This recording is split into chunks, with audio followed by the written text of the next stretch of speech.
Hi, Rachel Bedingfield here, and this is the fifth video in my series on horses' emotional lives, following the pioneering work of neuroscientist Jaak Panksepp. And in this series I am trying to show how an understanding of the emotional brain systems in horses helps us to improve their lives and to improve their training. Now in this one I'm going to look at the panic system, which gives rise to separation anxiety. Panksepp also calls it the panic grief system in his later work because it is actually the same brain system that is involved when we are grieving or mourning for a loved one.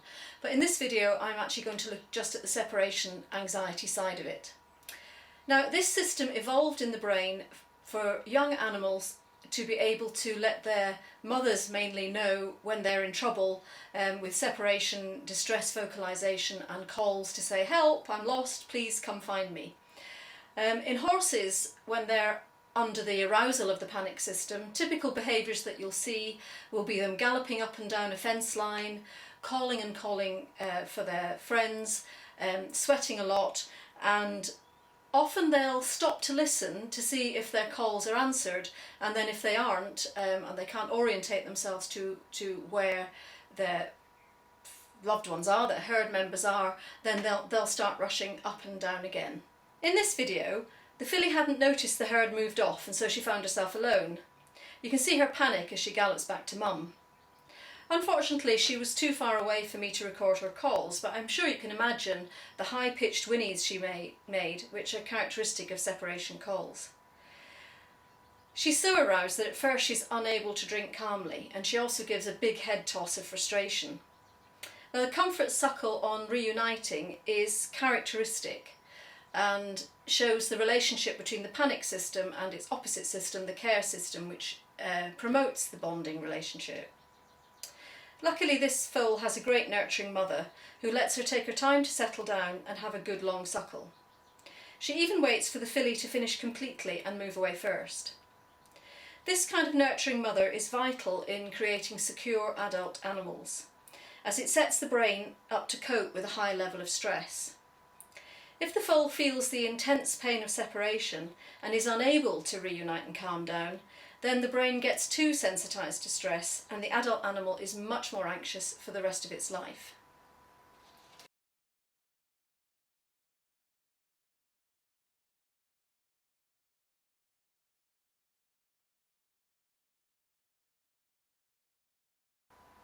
With domestic horses, we typically wean them before they're a year old. But it's more typical in feral horses that young horses hang around their mother even when the next foal is born. Here you see a mum with her current foal and her yearling colt. This little band are quite independent of the main bands, coming into contact, meeting and greeting, but then wandering off on their own. The older foal will spend time with others and play with them, but basically he is still attached to his mum and sibling, which gives him a lot of time to develop a secure emotional base as he matures.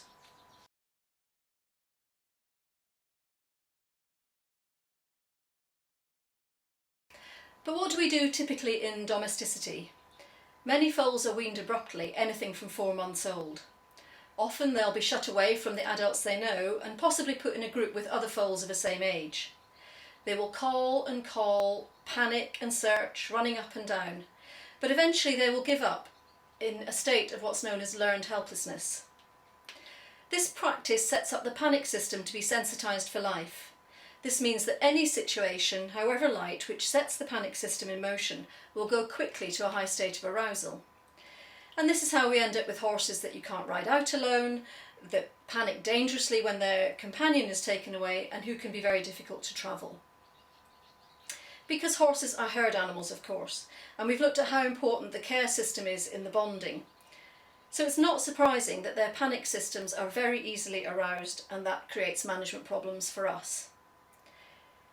This panic system has been built by evolution on physical pain pathways and neurochemistries, and it is considered to be the most painful emotional system that you can experience under electrostimulation. And we know it's linked to the physical pain pathways because the pain of separation or grief can also be alleviated by the same opioid pain relief systems that we use for things like severe and chronic pain, such as morphine. Now, generally with horses, the pain of this system is under-recognised. Riders typically feel very angry and frustrated when their horses are barn sour and balk and won't go out on their own, and they get very angry with the horse. But those same riders would be very caring and compassionate if their horses had physical pain at the same level.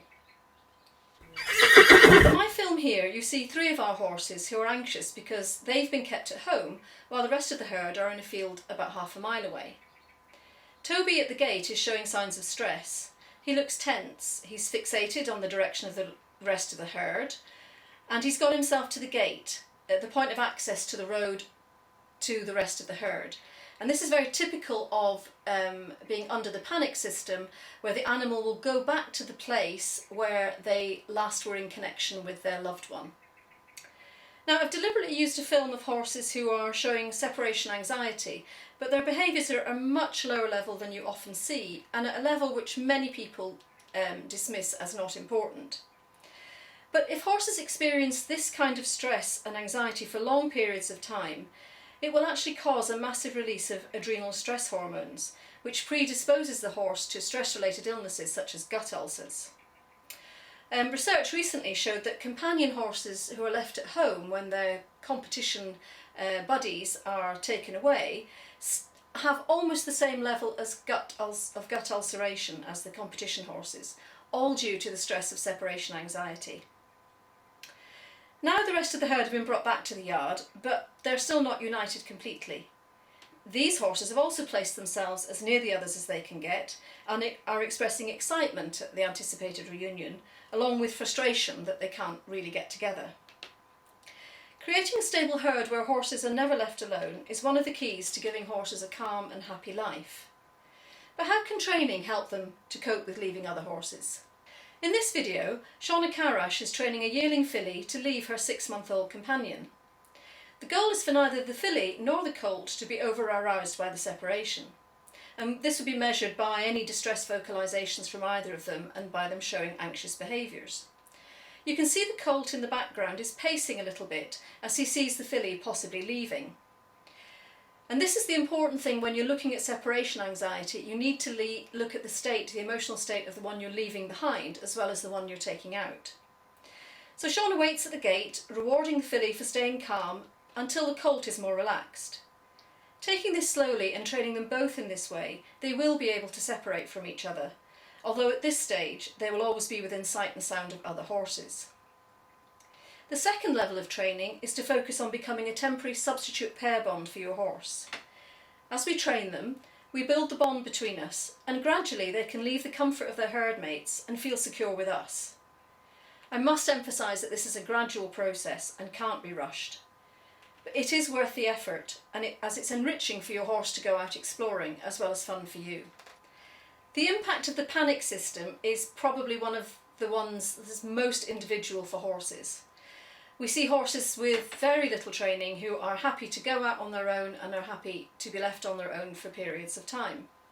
We have other horses who, after careful years of training, the right living environment, can't even work in their home arena on their own without a companion in with them. It's very individual and it's very different between horses. And it is one of the most frustrating things for horse owners. So I'm hoping that a deeper understanding of how sensitive this system is in horses, why it's there and why it's so powerful, will help you to accept the situation if you have a clingy horse.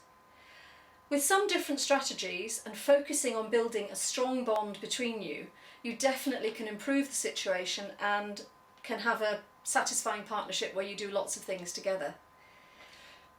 In my next video, I'm going to look at another difficult system to deal with when it's aroused, the rage system. So I hope to see you then. Thank you.